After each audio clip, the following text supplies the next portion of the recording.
Morning, જય શ્રી કૃષ્ણ. કેમ છો બધા? મજામાં ને?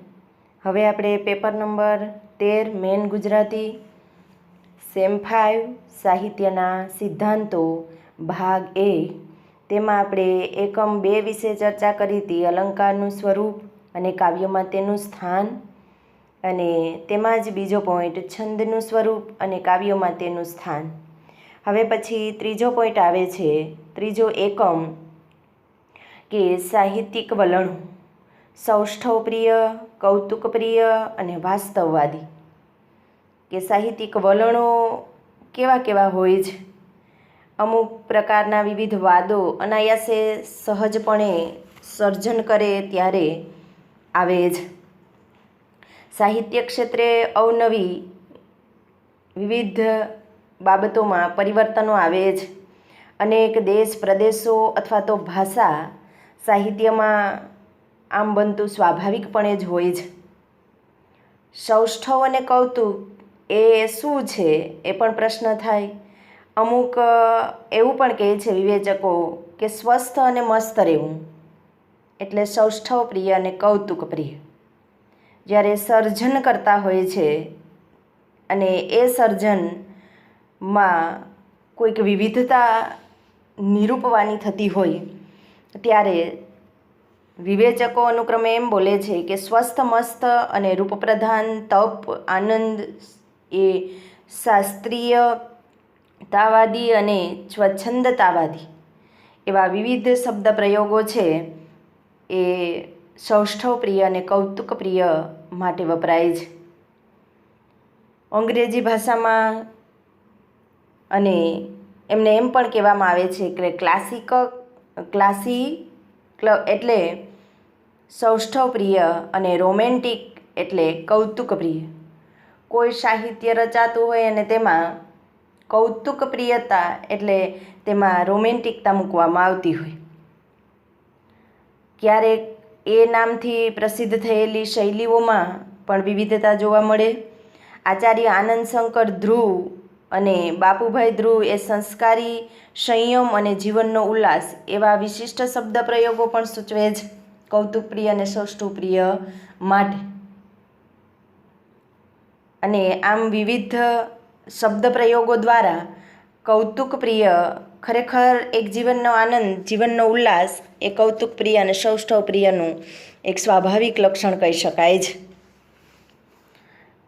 ઘણી વખત કેટલી બધી પ્રાચીન વિચારણાઓ, પ્રાચીન કોઈ વલણોમાંથી એ પણ નીતરે છે કે કદાચ ખૂબ આનંદ પ્રાપ્ત થતો હોય ત્યારે કૌતુકપ્રિયતા ઉત્પન્ન થતી હોય છે.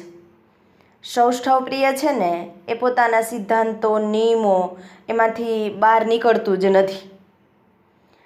સાહિત્ય કલામાં અમુક વિચારણાઓને ચર્ચાઓ ઈસવીસન પૂર્વ 500થી ગ્રીક સાહિત્યમાં આરંભાય છે.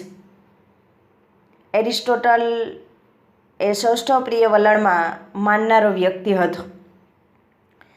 સાહિત્યના અવનવા પરીક્ષણો થયા છે, વિવિધ પ્રકારના ફેરફારો થયા છે. કારણ કે તમારે આ પેપર છે એ 13મું અને સાહિત્યના સિદ્ધાંતો એ રીતે જ. આમાં કોઈ પણ પ્રકારની નવલકથા, પાત્રો, સંવાદો આમનું નિરૂપણ થતું નથી. આચાર્ય આનંદ શંકર ધ્રુવ એ ગ્રીક સાહિત્યના મહાન સર્જક હોમરના મહાકાવ્યમાં શાંત, ગંભીર, સપ્રમાણ, વિકસિત, સંસ્કારી લોકોના જીવનની અભિવ્યક્તિ એ પ્રગટ કરે છે એટલે સંસ્કારી સંયમ તરીકે ઓળખવામાં આવે છે. આમ સૌષ્ઠવપ્રિય અને કૌતુકપ્રિય વિશે આપણે વિશેષ ચર્ચા કરીએ તો તેમાં આવે છે રંગદર્શીય વલણો હોય છે. હવે રંગદર્શીય વલણો એટલે કેવું? તો કે ભાઈ કોઈ સાહિત્ય સૌષ્ઠવપ્રિય અને કૌતુકપ્રિય દ્વારા ન રચાય તો તેમાં રંગદર્શીયતા જોવા મળતી નથી. એક આનંદ પ્રાપ્ત થવો જોઈએ સાહિત્ય વાંચતા. તમે જોયું હશે સંસ્કૃતમાં પણ તમારે આવે છે કાવ્યના પ્રયોજનો આવે છે. શું કામ કાવ્ય રચે છે, કોઈ હેતુ છે, કોઈ પ્રયોજન છે. તો એવી રીતે ઐતિહાસિક ક્રાંતિઓ થયા કરી, કોઈ માનવી ઉપર રહેણી કહેણી, સમગ્ર જીવન ઉપર થતા અમુક પ્રકારના ફેરફારો અને વ્યક્તિ ક્યારેક રૂઢિશીલતા અને એ રૂઢિશીલતામાંથી કેવી રીતે બહાર આવવું એ કૌતુકપ્રિય દ્વારા ઉર્મિ પ્રાધાન્યતા છે એ પ્રદાન કરે છે અને રંગદર્શિતા કહેવામાં આવે છે. એ પછી આવે છે સૌષ્ઠવપ્રિય સાહિત્યના લક્ષણો. તેમાં છે પરંપરાનું અનુકરણ, બોધલક્ષી જીવનદ્રષ્ટિ, બિનઅંગત વિષય નિરૂપણ અને ચોથું આકાશ સૌષ્ઠવ પર અધિક ભાર. સૌષ્ઠવપ્રિય સાહિત્યના લક્ષણોમાં પહેલું પરંપરાનું અનુકરણ, કે ભાઈ કોઈ સાહિત્ય રચતા હોય ને તો એની પરંપરા, રૂઢિ, આજના સમયમાં કયા પ્રકારનું સાહિત્ય એ લોકજીવન ભોગ્ય બને છે એ કોઈ સર્જક અને વિચાર એટલે કે સૌષ્ઠવપ્રિય સાહિત્યમાં રચાતું હોય એ સાહિત્યની વાત થાય છે. એમની પરંપરાઓ, એમની રૂઢિ એ આ સૌષ્ઠવપ્રિય સાહિત્ય એ પરંપરાનું અનુકરણ વારંવાર કરે છે. ગાંધીજીનું સત્ય અને અહિંસા એ નિયમોથી એટલે કે સૌષ્ઠવપ્રિય સાહિત્ય કહી શકાય છે. નિયમો, સિદ્ધાંતો, રૂઢિઓ, વલણોથી રચાયેલું હોય છે. એમની પરંપરાઓ એનું મુખ્ય તત્વ બની રહે છે. એ પોતાનું કોઈ સાહિત્ય રચતા હોય અને એની પરંપરા, એની સિદ્ધિ, એની એ અમુક પ્રકારના એના રિવાજો એ છોડે નહીં. નૂતનતા અને મૂલ્યને વધારવું, પરંપરાના મૂલ્યને વધારવું ને એ એનો ધ્યેય હોય. નવીન્ય અથવા તો નાવીન્યતા પૂરવી એ એમના મન પર ન હોય. આ સૌષ્ઠવપ્રિય સાહિત્યના પ્રથમ લક્ષણમાં આવે છે. પછી આવે છે બોધલક્ષી જીવનદ્રષ્ટિ. બોધલક્ષી જીવનદ્રષ્ટિ એટલે બોધાત્મક. સૌષ્ઠવપ્રિય સાહિત્યનો ઉદ્દેશ્ય સંસ્કાર આપવાનો છે. સૌષ્ઠવપ્રિય સાહિત્યનો જગતને સંસ્કાર આપવાને એવું છે. કૌતુકપ્રિયમાં શું છે તો કે આનંદ પ્રાપ્ત કરવો જોઈએ. લોકોને વાંચતા આનંદ કેવી રીતે પ્રાપ્ત થાય? મનોરંજન મળી તો રહે છે પણ આનંદ પ્રાપ્ત ન થાય તો એ ઉદ્દેશ્ય એ કૌતુકપ્રિયમાં જ. બોધપ્રદાન, પ્રતિસર્જક દ્રષ્ટિ અને એ દ્રષ્ટિથી એ કારણને લઈ અને પરિણામ સ્વરૂપે સૌષ્ઠવપ્રિય સર્જનમાં વિદ્વતાની અપેક્ષા પણ રાખવામાં આવે. કારણ કે સંસ્કારો આપવાના હોય તો એની પાસે વિદ્વતા પણ હશે. બરાબર સમજાય છે? થોડુંક સિદ્ધાંતોનું પેપર હશે એટલે તમારે આવું લલિત કલા અને લલિતેતર કલા, ભારતીય અને પાશ્ચાત્ય પરંપરાઓનું સાહિત્ય, આ બધું નવીન લાગશે તમને. સાહિત્યિક વલણો તમને એમ થશે કે આ સાહિત્યિક વલણો કઈ રીતે કહી શકાય?